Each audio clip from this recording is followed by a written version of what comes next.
Welcome to my hospital. എന്താണ് hypo and hyper thyroid? നമ്മളോട് സംസാരിക്കുന്നു doctor Ferdinand, consultant thyroid surgeon, Apollo Atlas hospital. Thyroid hormone related problems basically നമ്മൾ രണ്ടായിട്ടാണ് divide ചെയ്യുക. ഒന്ന് തൈറോയ്ഡ് ഹോർമോണിൻ്റെ കുറവ്, അതിനെ ഹൈപ്പോ തൈറോയിഡിസം എന്നാണ് പറയുക. ഇല്ലെങ്കിൽ തൈറോയ്ഡ് ഹോർമോണിൻ്റെ കൂടുതൽ, ബോഡിയിൽ ആ ഹോർമോൺ അളവിൻ്റെ കൂടുതൽ, അതിനെ ഹൈപ്പർ തൈറോയിഡിസം എന്നാണ് പറയുക. ഹൈപ്പോ തൈറോയിഡിസം വരുമ്പോൾ പേഷ്യൻ്റ് ബോഡിയിൽ ചില മാറ്റങ്ങൾ കാണും. ആ മാറ്റങ്ങളുടെ main symptom actually extreme tiredness ആണ്. അമിതമായ ക്ഷീണം. ആക്ച്വലി മോർണിംഗ് നമ്മൾ നല്ല പ്രൊഡക്റ്റീവായിട്ട് ഇരിക്കുന്ന സമയത്ത് വളരെ ക്ഷീണിതനായിരിക്കും. നമുക്ക് എനർജി ഉണ്ടാവില്ല. ബിക്കോസ് തൈറോയ്ഡ് ഹോർമോൺ നമ്മുടെ ശരീരത്തിന് എനർജി ഹോർമോണാണ്. അപ്പോൾ ആ ഹോർമോണിൻ്റെ കുറവുണ്ടെങ്കിൽ നമുക്ക് വളരെ ക്ഷീണിതരായിരിക്കും. രാവിലെ ജോലി ചെയ്യാനുള്ള ഒരു ഉന്മേഷം ഉണ്ടാവില്ല, കോൺസെൻട്രേറ്റ് ചെയ്യാൻ പറ്റില്ല, നമുക്ക് ഉറക്കക്ഷീണമായിരിക്കും, you will be very lazy to work.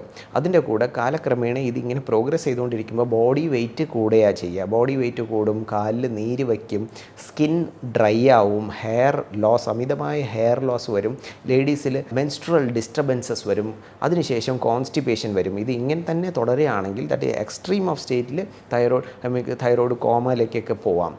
So അതിന് മുമ്പ് ഇതിനെ ഡയഗ്നോസ് ചെയ്യണമെന്നാണ്. അപ്പം മനസ്സിലാക്കി അതിനെ ചികിത്സ ചെയ്യണമെന്നാണ്. അതേപോലെ തൈറോയ്ഡ് ഹോർമോണിൻ്റെ കൂടുതൽ, ദാറ്റ് ഈസ് ഹൈപ്പർ തൈറോയിഡിസം ആണെങ്കിൽ ഹോർമോൺ അളവ് കൂടുതലാണ്. സോ ബോഡി ഭയങ്കര ആൻഷ്യസ് ആയിരിക്കും. എന്ന് വെച്ചാൽ ഭയങ്കര നെഞ്ചിടിപ്പ് കൂടുതലായിരിക്കും, നെർവസ്നെസ് ആയിരിക്കും, ഭയങ്കര സ്വെറ്റിംഗ് ആയിരിക്കും. നമ്മൾ വെയിറ്റ് ലോസ് വന്നുകൊണ്ടിരിക്കും. ബിക്കോസ് നമ്മുടെ മെറ്റബോളിസം വളരെ ഹൈ ആയതുകൊണ്ട് ശരീരഭാരം കുറഞ്ഞുകൊണ്ടിരിക്കുകയാണ് ചെയ്യുക.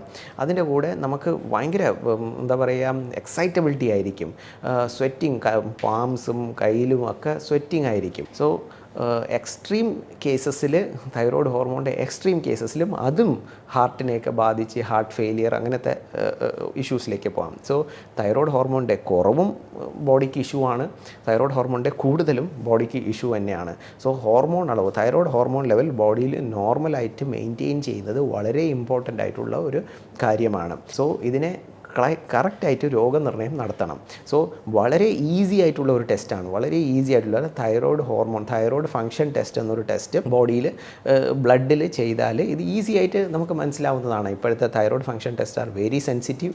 എല്ലാ ടെസ്റ്റും വളരെ സ്പെസിഫിക് ആയിട്ട് ഇതിന് നമുക്ക് റിസൾട്ട് തരുന്നതാണ്. അപ്പം ഈ ടെസ്റ്റിൽ അടിസ്ഥാനത്തിലാണ് നമ്മൾ പേഷ്യൻറ്റിന് ഏത് രീതിക്കുള്ള ട്രീറ്റ്മെൻറ്റ് വേണം എന്ന് തീരുമാനിക്കുക. അപ്പോൾ തൈറോയ്ഡ് ഹോർമോണിൻ്റെ കുറവാണെങ്കിൽ, കുറവെന്ന് വെച്ചാൽ ഹൈപ്പോ തൈറോയിഡ് ആണെങ്കിൽ അതിനെ റീപ്ലേസ് ചെയ്യുക എന്നാണ്. അപ്പം ആ പേഷ്യൻറ്റിന് വേണ്ടത്ര ഹോർമോൺ കൊടുക്കുക, എന്നിട്ട് അതിനെ ടെസ്റ്റ് ചെയ്ത് അതിൻ്റെ ഡോസ് ചിട്ടപ്പെടുത്തി ആ പേഷ്യൻറ്റിനെ നോർമൽ ലെവലിലേക്ക്, ഹോർമോൺ ലെവൽ നോർമൽ ലെവലിലേക്ക് കൊണ്ടുവരിക എന്നാണ്. അതേപോലെ തൈറോയ്ഡ് ഹോർമോണിൻ്റെ കൂടുതലാണെങ്കിൽ, ദാറ്റ് ഈസ് ഹൈപ്പർ തൈറോയിഡിസം ആണെങ്കിൽ അതിൻ്റെ റീസൺ എന്താണെന്ന് മനസ്സിലാക്കുക. ബിക്കോസ് തൈറോയ്ഡ് ഹോർമോണിൻ്റെ കൂടുതൽ വരാൻ കുറച്ച് മെയിനായിട്ട് സ്പെസിഫിക് ആയിട്ട് റീസൺസ് ഉണ്ട്. അതിൽ ഒന്ന് തൈറോയ്ഡ് ഗ്ലാൻഡിൽ വരുന്ന മുഴകളാണ്, രണ്ടാമത്തത് ആൻറ്റിബോഡീസ് ആണ്. ആൻറ്റിബോഡീസ് എന്ന് പറഞ്ഞാൽ തൈറോയ്ഡ് ഗ്ലാൻഡിന് എതിരെയുള്ള ആൻറ്റിബോഡീസാണ്.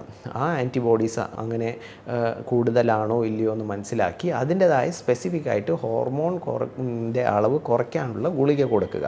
അപ്പം ബേസിക്കലി ഹോർമോൺ ഇഷ്യൂസ് ആണെങ്കിൽ അതിനെ ഗുളിക കൊണ്ട് നമുക്ക് ചികിത്സിക്കാൻ പറ്റുന്നതാണ്.